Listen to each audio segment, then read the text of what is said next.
So I've installed my new windscreen, the Isotta, the biggest version they have. I don't know the name, but I will put it in the description.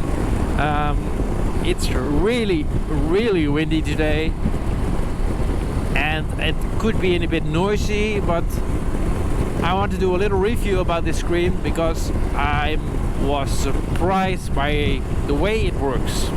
So let's dive in.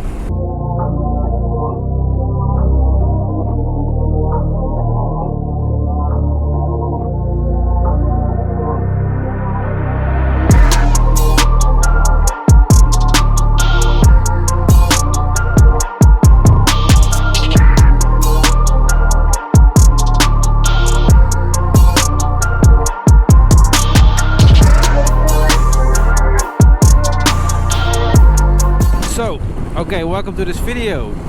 As I said, I've installed this new Isotta windscreen. Isotta has 3 versions, one really small one medium one, and one large one. This one is the large one. It's a bit larger than original, but the thing that makes this screen special is the fact that you have sort of winglets on the side, as you see, and that means that there is a lot of wind coming around your body instead of on your body, and it does look a bit like a BMW GS right now, but still I think it looks good, especially in the clear version, because you don't see it and it gives a bit of a rally look.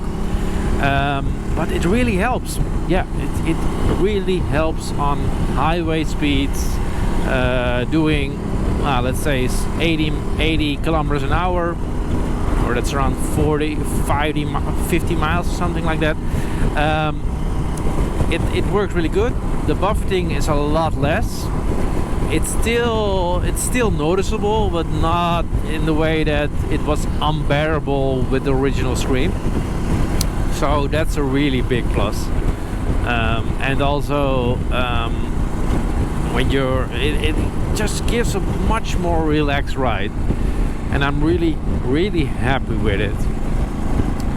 So the screen is really good until around 130 kilometers, and then you notice that there's a bit of wind on your head, but you know, it really depends on your own height.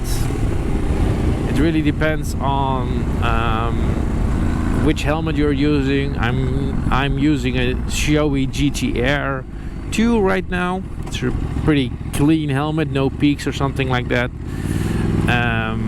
So I did not try it with my other ADV helmet, because now I'm in full urban mode. But I didn't try it with my ADV helmet, but I'm hoping that it will be as fine as this helmet. For your info, my height is around 1.86 centimeters. I'm not sure what it is in feet or inches, but I will show it on the video. But yeah, I'm pretty happy with it. The install was fairly simple. You need to install these little things. I made some shots from that, and you need to replace the rubbers of your original screen and transfer it to this screen. There's one tip I'm going to do. I'm going to buy an extra set of rubbers, maybe even 2 extra sets, because I want to change my screens in a quick way. So that means that I need to have some extra rubbers. That sounds so weird, but you know what I mean. The rubber inserts of the windscreen, not other rubbers that will prevent you from having children. So it looks like an off-road track, but I think it's not. But I'm not gonna try it today.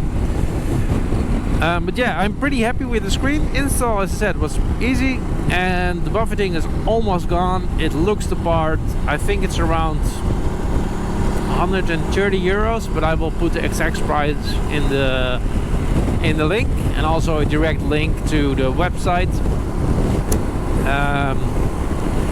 And yeah, overall I'm pretty happy, and I'm looking forward to trying the medium one and the small one.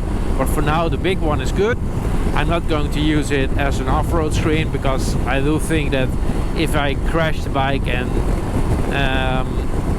it will destroy the windscreen pretty easily, so I need to change it when I'm going to ride off-road. But that's the normal gravel roads. But when I'm going to, like, let's say Action Planet, I'm going to fall a lot, then it's better to have a smaller windscreen. But yeah, as I said, happy, highly recommend it.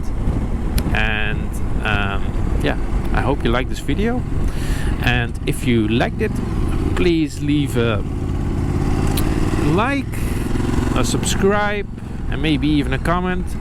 And I wonder, maybe question for you: what kind of screen do you have, and what's the perfect setup for you? See you in the next video. Bye.